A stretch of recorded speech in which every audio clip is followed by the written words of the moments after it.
Hello, students, and a warm welcome to Ajay Life in English. We all love our freedom, don't we? We like to do things according to our own tastes and preferences.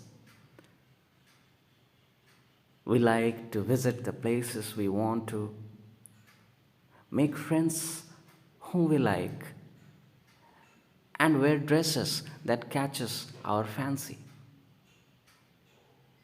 We don't like to be told too often the do's and don'ts of life. We don't like to be controlled and instructed too often by our elders. We all like to have that personal space where we can be ourselves. We don't like to be puppets at the hands of our elders. We don't like to be remote controlled. And we feel totally annoyed by this nagging sort of an attitude towards us. The poem that we have taken for our discussion today, Amanda by Robin Klein, also highlights this particular theme and sentiment, where a little girl, Amanda by name, feels absolutely annoyed by her mother's continuous nagging. She longs for a life of freedom, leisure, and peace, where she can be herself and live her life according to her own choice and preference.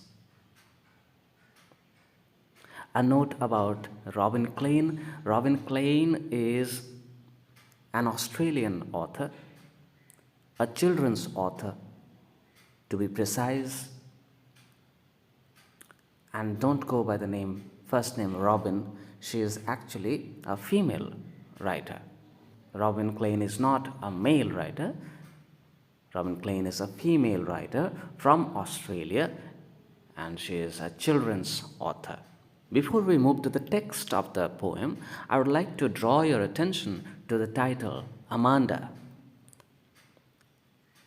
particularly to the note of exclamation at the end. What does it suggest? It suggests that she is continuously called by that name in an angry voice. Amanda, a strong sort of emotion, an emotion of anger expressed when that name is called out. The name Amanda is not called with love. She is called by that name when parents are angry and annoyed with her. And that's why that exclamation mark at the end of the name. Let's read the first two lines in this blue box over here. Here, right? Let's read the first two lines over here in the blue box. Every child feels that she or he is controlled and instructed not to do one thing or another. You too may feel that your freedom is curtailed, restricted. Right?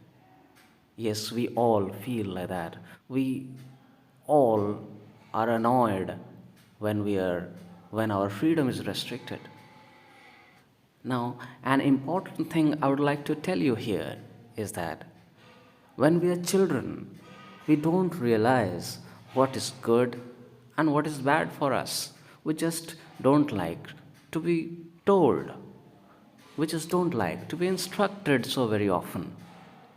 But our parents know that our judgment, our ability to know what is wrong and what is right, what is good and what is bad, is very limited.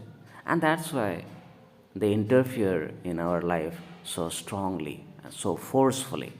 Their intentions are not bad. If they try to curtail our freedom, if they try to tell us certain things, it is for our own good and betterment. But at that age, We are too young to realize this. It is only when we ourselves become parents that we realize, oh, my parents were so good. Thank God they gave me a disciplined life. But as children, we feel the pain of being instructed, of being nagged at for every little thing, just like Amanda. We will read the text. Don't bite your nails, Amanda. Don't hunch your shoulders, Amanda. Stop that slouching and sit up straight, Amanda. There is a languid emerald sea where the sole inhabitant is me, a mermaid drifting blissfully. Did you finish your homework, Amanda? Did you tidy your room, Amanda? I thought I told you to clean your shoes, Amanda. I'm an orphan roaming the street. I pattern soft dust with my hushed bare feet. The silence is golden. The freedom is sweet. Don't eat the chocolate, Amanda. Remember your acne, Amanda. Will you please look at me when I'm speaking to you, Amanda? I am Rapunzel. I've not a care. Life in a tower is tranquil and rare. I'll certainly never let down my bright hair. Stop that sulking at once, Amanda. You're always so moody, Amanda. Anyone would think that I nagged at you, Amanda. Now see the difference in tone in alternate stanzas. All these stanzas, starting from here, which is within parenthesis,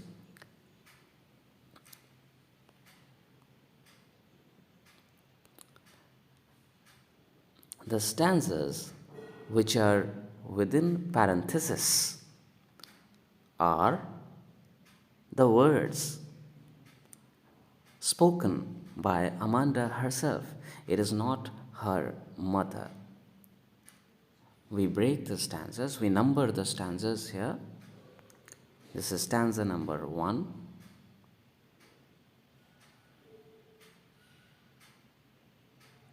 2, 3, 4, 5,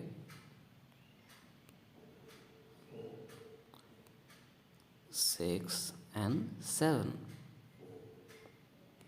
The stanzas are all of 3 lines, 3 rhyming lines, right?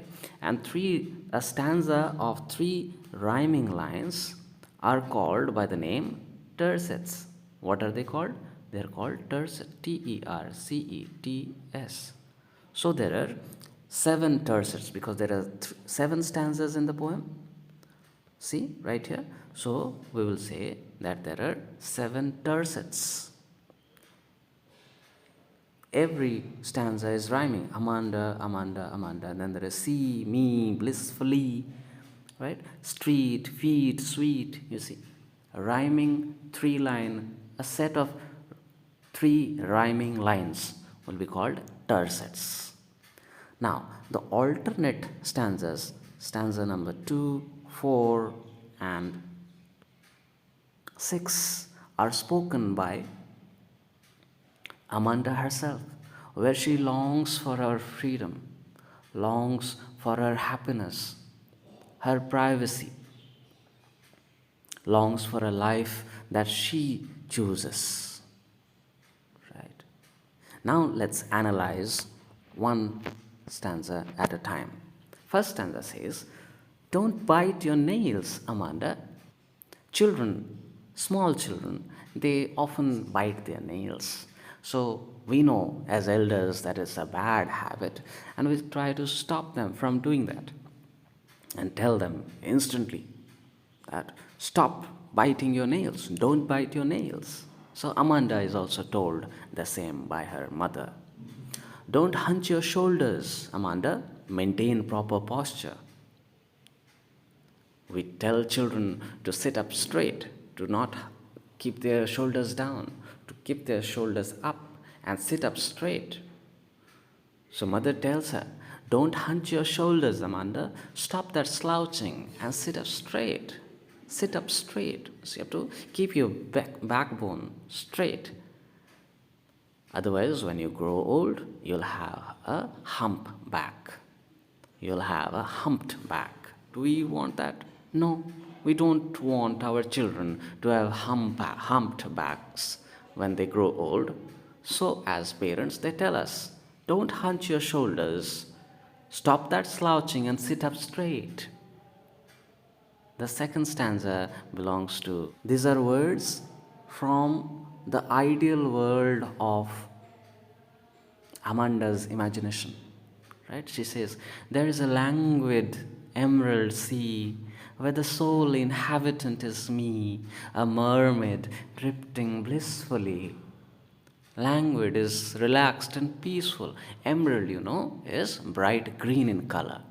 So there's a bright green color, slow, peaceful, relaxed, sea, right?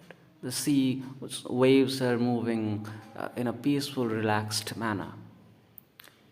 Where the sole inhabitant is me, and there in that open green sea, the one and only inhabitant, the person to live there, is Amanda. She imagines that there, in that open green sea, emerald sea, languid green sea, she will be the only person to live. In what way? She'll live in the form of a mermaid. Now, what is a mermaid? If you have read fairy tales, we all know, mermaids are beautiful women with the body of a fish from their waist down, right? They often appear in the fairy tales. So she wishes to be that mermaid, drifting blissfully. Drifting is moving, roaming about, right? Wherever she pleases.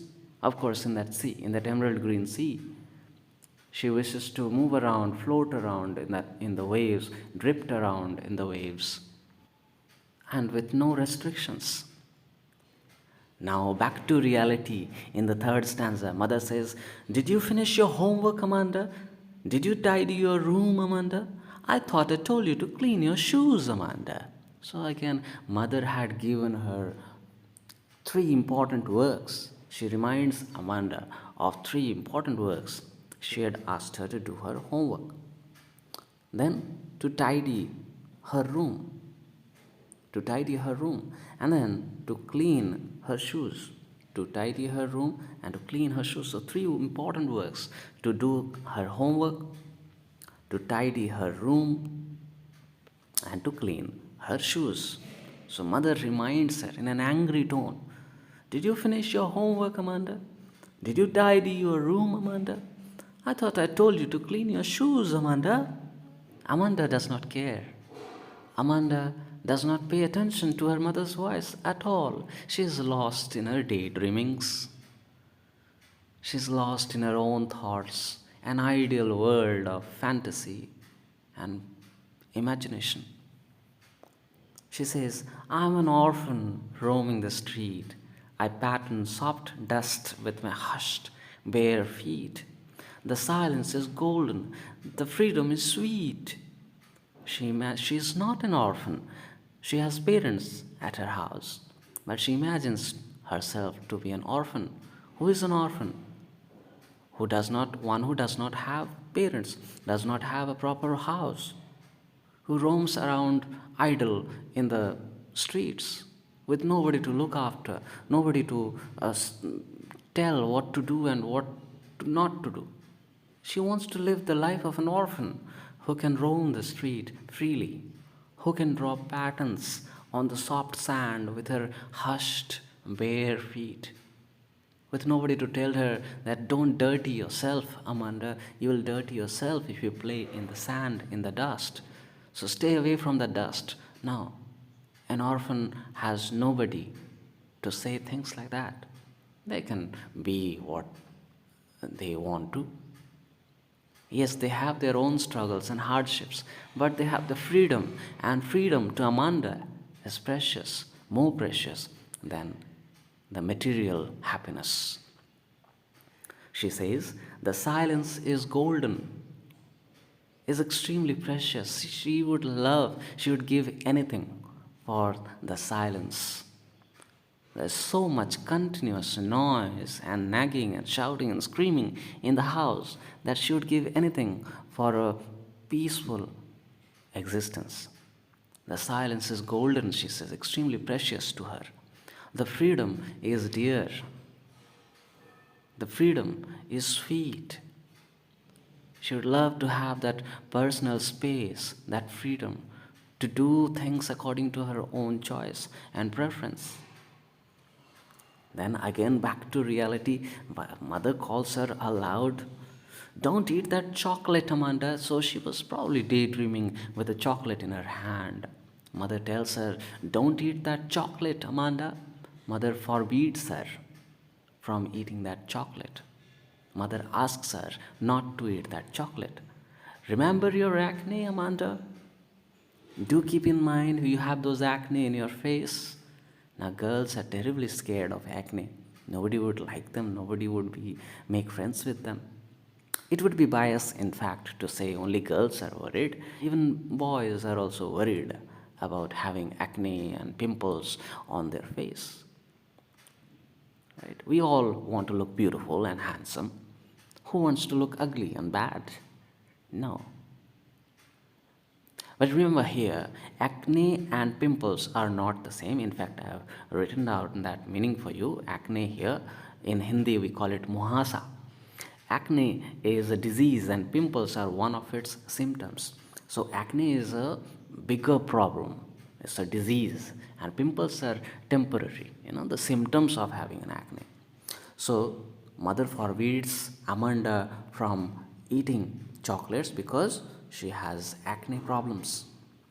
Will you please look at me when I'm speaking to you, Amanda? So Amanda is not bothered about what her mother says, and so she's not making an eye contact with mother. She's not looking at her eyes and speaking. Right? So mother asks her to look at her when she is speaking to her. But Amanda is lost in her daydreamings. She's again into a world of fantasy, into the world of fairy tales. She says, I am Rapunzel. I've not a care. Life in a tower is tranquil and rare. I'll certainly never let down my bright hair. Do you remember the fairy tale about Rapunzel? Well, I will tell you. Rapunzel is a German fairy tale. It is about a young woman by the name of Rapunzel, who is extremely beautiful and has excessively long hair. But she is confined in a tall tower by a witch. The tower has only one little window and no doors. So the only way one can reach up to the top of the tower where Rapunzel stays is when Rapunzel lets down her bright hair through the window. And the hair is so long that it reaches right down to the ground, and then somebody from the ground can reach up. And it was always the witch, the enchantress, whenever she wanted to reach up to, whenever she wished to go to Rapunzel, she would call, Rapunzel, Rapunzel, let thy hair down. Right? And Rapunzel would let her long hair down through the window, and the witch would climb up. So, this is the story about Rapunzel, who lived in a tall tower away from public view, in an isolated tower where she had her privacy, where she had no freedom, of going from one place to another, but she had the freedom of thoughts. She could think and be herself there in that lonely tower. Right? Amanda, too, wishes to lead the life of Rapunzel, where she is away from her mother's continuous nagging and shouting and screaming. She wants that personal space, that privacy, that solitude, that silence. I am Rapunzel, she says. I've not a care. She's not care. She does not care about anyone else. Life in a tower is tranquil and rare. Life in a tower is tranquil, silent, calm, and quiet, and peaceful, and rare. It's very hard to get. It's precious. Rare is precious. I'll certainly never let down my bright hair. Remember, Rapunzel used to let her bright hair down for that witch, that old enchantress, to climb up. But Amanda says that she would not let her bright hair down. She loves herself. She says if she has hair like that, she would never let it down for that old witch to climb up to her through that bright hair. But again, mother intervenes, right? Mother starts nagging again. Stop that sulking at once, Amanda. Samantha gave the impression to her mother she's not sad. I warn you, right? I must remind you that she is not sad. She is not upset, actually. Deep down within her heart, in her little world of imagination, she is actually happy. But she wants to give other people around in the house the impression that she is upset with them. So gives that impression that she is sulking. Sulking is what? Refuse to speak or smile because you want people to know that you are angry. Root chana. Refuse to speak or smile because you want people to know that you are angry. Muh fula ke root chana, bad chana, sabke samne. That is sulking. So mother says, stop that sulking at once, Amanda. You're always so moody. Moody is what? Is a person, is a state of mind where a person's mood, it becomes very unpredictable. It fluctuates from good to bad. You never know what sort of a mood that person may be in, right? Bad tempered or unhappy, often for no particular reason, right? So she gives the impression to her mother that she is sulking, that she is upset, she is not happy. So mother says, anyone would think that I nagged at you, Amanda. Don't you think Amanda's mother was really nagging? Now she is telling this to Amanda that anyone by looking at you would think that I was nagging at you. I was not nagging at you. I'm not nagging at you. I'm just reminding you of the things that you should be doing very politely.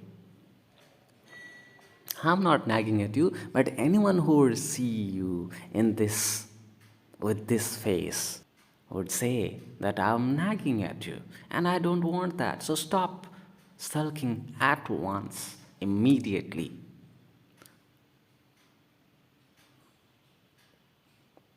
Poor Amanda. But does she care? No, she doesn't care. She is a lively, bubbly, cheerful girl who loves a little dose of freedom, of silence, of blissful happiness. Let's look at this NCERT zone here, where I have tried to answer some of the questions that are there at the end of the chapter. First question. How old do you think Amanda is? How do you know this? Answer. Amanda is a 9 to 12-year-old girl. We may say so because it is particularly the children of this age who are subjected to such constant nagging by their parents for every silly matter. Right? Who do you think is speaking to her? I think it is Amanda's mother who is speaking to her. Why mother? Because Must be mother. Fathers, they are all busy with their work, no office work and job. They are away from house for the most of the day. They only return at night, and I don't think they have that energy to continue that process of nagging. Third question: why are stanzas 2, 4, and 6 given in parenthesis? Why these stanzas are given in parenthesis? Answers: stanzas 2, 4, and 6 are given in parenthesis because these lines are from Amanda's world of imagination. As I told you, stanzas 2, 4, and 6 are given in parenthesis because these lines are from Amanda's world of imagination, which is far removed from the world of reality depicted in stanzas 1, 3, and 5. Next question, we have question number 4. Who is the speaker in stanzas 2, 4, and 6? Do you think the speaker is listening to the speaker in stanzas 1, 3, 5, and 7? The speaker in, we have written the answer here. The speaker in stanzas 2, 4, and 6 is Amanda herself. No, Amanda is not listening at all to the speaker in stanzas 1, 3, 5, and 7, which is her mother. Next question, question number 5. What could Amanda do if she were a mermaid? What could Amanda do? Remember, she wants to live the life of, she longs for a life of a mermaid. So, if Amanda were a mermaid, what would she do? She would drift blissfully in the emerald sea at her own sweet leisure, with no hurry, right? With no stress. At her own sweet leisure, she could just drift blissfully about in the emerald sea. Next question: is Amanda an orphan? Why does she say so? No, Amanda is not an orphan. She says so because she wishes she were an orphan, which would enable her, which would help her to be, to, which would help her to enjoy her freedom and peace without her parents nagging her all the time. Question number 7. Do you know the story of Rapunzel? Why does she want to be Rapunzel? Yes, according to a German fairy tale of the same name, Rapunzel is a beautiful young woman with extraordinarily long hair who is compelled to live alone in a tower under the watchful eyes of a wicked old witch. Amanda wants to be Rapunzel because she longs to enjoy a life full of leisure, solitude, and peace. Question number 8. We have: what does the girl yearn for? Means long for, ask most strongly. So Amanda yearns for a life of leisure. See, life of leisure, which she can, you can also say a life of freedom, where she can live her life on her own terms and choice. The poem tells us that children of Amanda's age do not like to be told of their mistakes all the time by their parents. They wish their parents did not remote control their life so ruthlessly, so mercilessly. Right? Question number 9. Read the last stanza. Do you think Amanda is sulking and is moody? What we write? No, Amanda is not. Amanda is not sulking or moody. She is, in fact, a happy, adventurous, fun loving, and a highly imaginative girl. In our next video, we are going to discuss the MCQ questions and the reference to the context type questions from this poem, Amanda. Till then, take care of yourselves and happy learning. Thank you.